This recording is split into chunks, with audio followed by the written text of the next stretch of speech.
તમે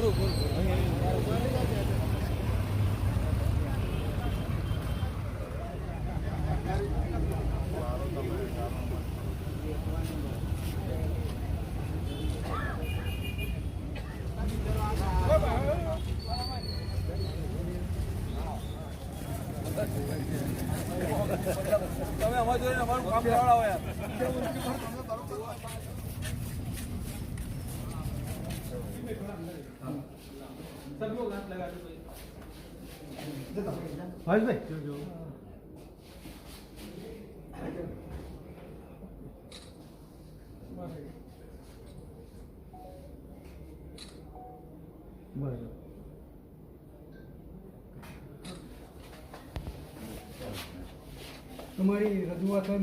Amit Dave, joint secretary, Nadiad real estate developers association.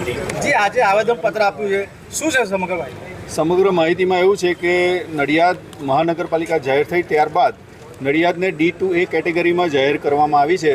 તો તેમાં જે 40% કપાત કરવામાં આવી છે એની સામે અમારે વિરોધ છે કે જેનાથી મધ્યમ વર્ગ તથા ખેડૂત મિત્રોને ખૂબ જ નુકસાન થાય એમ છે. તેની માટે અમે કલેક્ટર સાહેબને રજૂઆત કરવા આવ્યા હતા. આ જે રીતની તમારી રજૂઆત છે, આમાં ખેડૂતથી લઈ બિલ્ડર સુધી ને જે બિલ્ડિંગમાં જે લોકો રહેશે એ લોકોને ફાયદો થશે, કઈ પ્રકારનો ફાયદો થશે?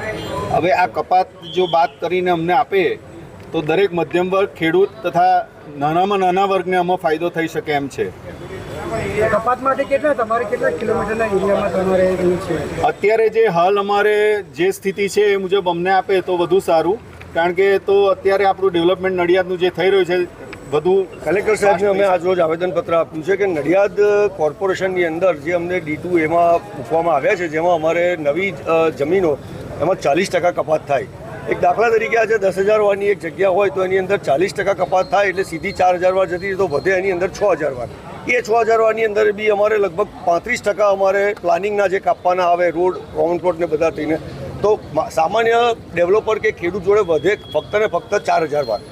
હવે જે વસ્તુ પહેલાં અમે નગરપાલિકામાં હતા તો ખાલી અમારે 25% કપાત હતી, અને એ ધોરણના આજે નડિયાદની અંદર જે ડેવલપમેન્ટ થઈ રહ્યું છે, જે ફ્લેટ બની રહ્યા છે, જે અત્યારના હાઈરાઇઝ બનાવવાની વાત કરે છે, તો એ અમને પોસાયું છે જ નહીં આ પરિસ્થિતિમાં.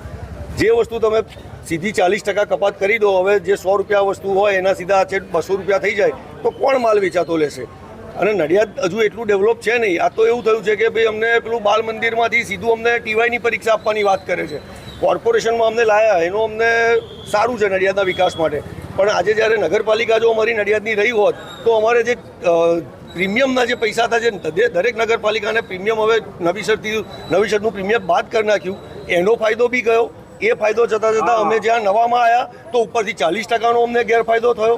તો આ બધા ગેરફાયદા જોતા આજે અમે કલેક્ટર સાહેબને આવેદનપત્ર આપ્યું છે કે અમને જૂની સ્કીમ પ્રમાણે અમને 25% કપાતમાં અમને રાખવા. તમે આ વહીવટી તંત્રને આવેદન આપ્યું, વહીવટી તંત્રને રજૂઆત કરી, સ્થાનિક જે રીતના ધારાસભ્ય છે કે સાંસદ છે તે આ તમામ બાબતથી માહિતગાર છે ખરા? અમે સ્થાનિક ધારાસભ્ય માહિતગાર જ છે, અને અમે એ લોકોને બી આ બાબતનું આવેદનપત્ર આપવા માટે કહીએ. કોને આપવાના આવેદનપત્ર? આ આવેદનપત્ર અમે જિલ્લા પ્રમુખ, સાંસદશ્રી અને ધારાસભ્યશ્રીને આપીશું. રાજનભાઈ, તમારી માંગ નહીં સ્વીકારાય તો શું કરશો આગામી દિવસમાં? આ વસ્તુ એવી છે કે સરકારની સામે અમારે રજૂઆત કરવાની છે, અને અમને ખાતરી છે કે સરકાર આ ધોરણે ડેવલપ થતા ગામોને ધ્યાનમાં રાખી અને અમારી માંગ જરૂરથી છે.